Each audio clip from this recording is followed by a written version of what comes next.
So ಇದು ಒಬ್ಬರು ನಮ್ಮದು ಓನ್ ಕಸ್ಟಮರ್ ಸೈಟಲ್ಲಿ ಇನ್ಸ್ಟಾಲ್ ಮಾಡಿರೋವಂಥದ್ದು ಫಾರ್ಮಲ್ಲಿ.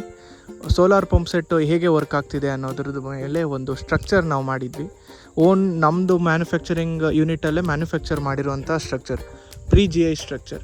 ಸೊ ಈ ಸ್ಟ್ರಕ್ಚರಲ್ಲಿ ನಿಮಗೆ ನಾರ್ಮಲಾಗಿ ನಿಮಗೆ ಡಿಸೈನ್ ನೋಡಿದ್ರೇ ಇದು ಫೋಟೋ ನಿಮಗೆ ಕ್ಲಿಯರ್ ಐಡಿಯಾ ಬರುತ್ತೆ.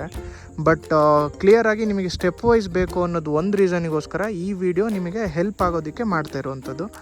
ಫಸ್ಟ್ ನಿಮಗೆ ಇಲ್ಲೇನು ಕಾಣ್ತಾ ಇದೆ, ಇದು ನಿಮಗೆ ಕಾಲಮ್. ಫಸ್ಟ್ ಈ ಕಾಲಮ್ನ ರಿಲೇಟೆಡ್ ಹೈಟ್, ಅಂದರೆ ನಿಮಗೆ ಡಯಾಗ್ರಾಮಲ್ಲಿ ಕೊಟ್ಟಿರೋ ಹೈಟ್ ಪ್ರಕಾರ ನೀವು ಡೆಪ್ತನ್ನ ಡಿಗ್ ಮಾಡಿ ಅದರಲ್ಲಿ ನೀವು ಕಾಲಮ್ ಇಟ್ಟು ಅದ್ರ ಸುತ್ತ ರಿಕ್ವೈರ್ಡ್ ಕಾಂಕ್ರೀಟ್ ಹಾಕಬೇಕು. ಆ ಕಾಂಕ್ರೀಟ್ ಎಲ್ಲ ಹಾಕಿದ ಮೇಲೆ ಈ ಕಾಲಮ್ ಮೇಲ್ಗಡೆ ನಿಮಗೆ ಇಲ್ಲೊಂದು ಬ್ರೇಸ್ ಹೋಲ್ಡರ್ ಅಂತ ಕಾಣಿಸ್ತಿದೆ. ಈ ಬ್ರೇಸ್ ಹೋಲ್ಡರ್ನ ಯೂಸಿಂಗ್ ಫಾಸ್ಟ್ನರ್ಸ್ ಯೂಸ್ ಮಾಡ್ಕೊಂಡು, ನಟ್ ಆ್ಯಂಡ್ ಬೋಲ್ಟ್ ಯೂಸ್ ಮಾಡ್ಕೊಂಡು ಇದನ್ನು ಫಸ್ಟ್ ಟೈಟ್ ಮಾಡುವಂಥದ್ದು. ಮಿಡಲಲ್ಲಿ ಟೈಟ್ ಮಾಡ್ಕೋಬೇಕು. ಇದೆಲ್ಲ ಆಮೇಲೆ ನೆಕ್ಸ್ಟ್ ನೀವೇನು ಮಾಡ್ತೀರಾ, ಸೊ ಇದನ್ನು ಮತ್ತು ಇದು ಬ್ರೇಸು ಮತ್ತು ಈ ಬ್ರೇಸ್ನ ಜಾಯಿನ್ ಮಾಡಿ ನೀವು ಕೆಳಗಡೆ ಬಿಡುವಂಥದ್ದು.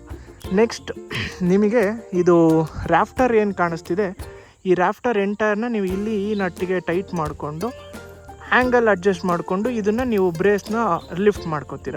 ಸೊ ಬ್ರೇಸ್ನ ಮತ್ತು ನೀವು ರ್ಯಾಫ್ಟರಿಗೆ ಟೈಟ್ ಮಾಡಬೇಕಾದ್ರೆ ನಿಮಗೆ ಎಕ್ಸಾಕ್ಟ್ ಆ್ಯಂಗಲ್ ಫಿಟ್ ಆಗುತ್ತೆ. ದೆನ್ ನೀವೇನು ಮಾಡ್ತೀರಾ, ಪರ್ಲಿನ್ಸ್ ಎಲ್ಲದು ಕೂಡ, ಸೊ ಇವೇ ಪರ್ಲಿನ್ಸ್ ಎಲ್ಲದು ಕೂಡ ನೀವು ಅಟ್ಯಾಚ್ ಮಾಡ್ಕೊತ ಪರ್ಲಿನ್ 1, ಪರ್ಲಿನ್ 2, ಪರ್ಲಿನ್ 3 ಈ ಥರ ನೀವು ಅಟ್ಯಾಚ್ ಮಾಡ್ಕೊತ ಇಂಟರ್ಲಾಕಿಂಗ್ ಮಾಡಿಕೊಂಡು ದೆನ್ ನೀವು ಸ್ಟ್ರಕ್ಚರ್ ಫಿನಿಷ್ ಮಾಡ್ತೀರಾ. ನಿಮಗೆ ಬ್ರೇಸ್ ಸ್ಟಾರ್ಟಿಂಗ್ ಕಾಲಮಲ್ಲಿ ಫ್ಯೂ ಹೋಲ್ಸ್ ಕಾಣಿಸ್ತಾ ಇರುತ್ತೆ. ಜಸ್ಟ್ ಎಕ್ಸಾಂಪಲ್ ಈ ಥರ ಹೋಲ್ಸ್ ಕಾಣಿಸ್ತಾ ಇರುತ್ತೆ. ಈ ಹೋಲ್ಸ್ ನಿಮಗೆ ಮೇಜರಾಗಿ ಆ VFD ಡ್ರೈವ್ ಬಾಕ್ಸ್ ಎಂಟೈರ್ ಏನು ಬರುತ್ತೆ ಅದನ್ನು ಇನ್ಸ್ಟಾಲ್ ಮಾಡೋದಕ್ಕೆ ನಿಮಗೆ ಆ ಬಾಕ್ಸ್ ಇರುವಂಥದ್ದು.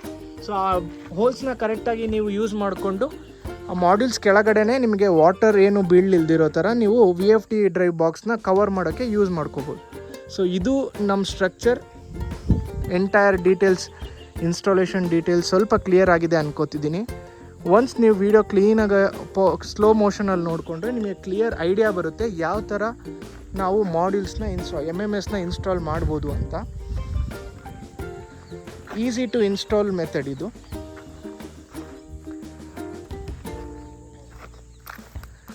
ಜಸ್ಟ್ ನೀವು ಈ ವಿಡಿಯೋ ಮತ್ತು ನಾವು ಕೊಟ್ಟಿರೋ ಡಯಾಗ್ರಾಮ್ನ ರೆಫರ್ ಮಾಡಿಕೊಂಡ್ರೆ ಎಂಟೈರ್ ನೀವು ಯಾರ ಸಪೋರ್ಟ್ ಇಲ್ಲದೇ ನೀವೇ ಓನಾಗಿ ಕೂಡ ನೀವು ಎಂಟೈರ್ ಸ್ಟ್ರಕ್ಚರ್ನ ಇನ್ಸ್ಟಾಲ್ ಮಾಡ್ಕೋಬೋದು.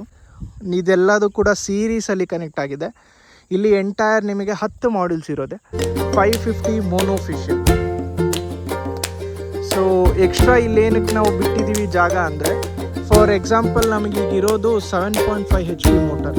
ಸೊ ನೆಕ್ಸ್ಟು ಫರ್ದರ್ ಇನ್ಸ್ಟಾಲೇಷನ್ಸಲ್ಲಿ ನಾವೇನಾದರೂ ಜಾಸ್ತಿ ಇನ್ನೊಂದು HP, ಫಾರ್ ಎಕ್ಸಾಂಪಲ್ 10 HP ಮಾಡ್ಕೊತಿದ್ದೀವಿ ಅಂದರೆ ಎಕ್ಸ್ಟ್ರಾ ಎಷ್ಟು ಮಾಡ್ಯೂಲ್ಸ್ ಬೇಕಾಗುತ್ತೆ ವಿ ಕ್ಯಾನ್ ಇನ್ಸ್ಟಾಲ್ ಹಿಯರ್ ಅಂತ ಅಷ್ಟೆ. ಸೊ ಇದರಲ್ಲಿ ನಿಮಗೆ ಇನ್ನೂ ಆರಾಮ್ಸೆ ಇನ್ನೂ 4 ಮಾಡ್ಯೂಲ್ ಫಿಟ್ ಆಗುತ್ತೆ. ಸೊ ಇದು ಈ ಥರ ಮಾಡ್ಯೂಲ್ಸ್ ಮತ್ತು MMS ಇರುವಂಥದ್ದು. ಸೊ ಏನೇ ಇತ್ತು ಅಂದರೂ ಕೂಡ you can contact Sun Transfo for any modules, solar related ಯಾವುದೇ ಪ್ರಾಡಕ್ಟ್ಸ್ ಇದ್ದರೂ ಕೂಡ you can contact Sun Transfo. Thank you.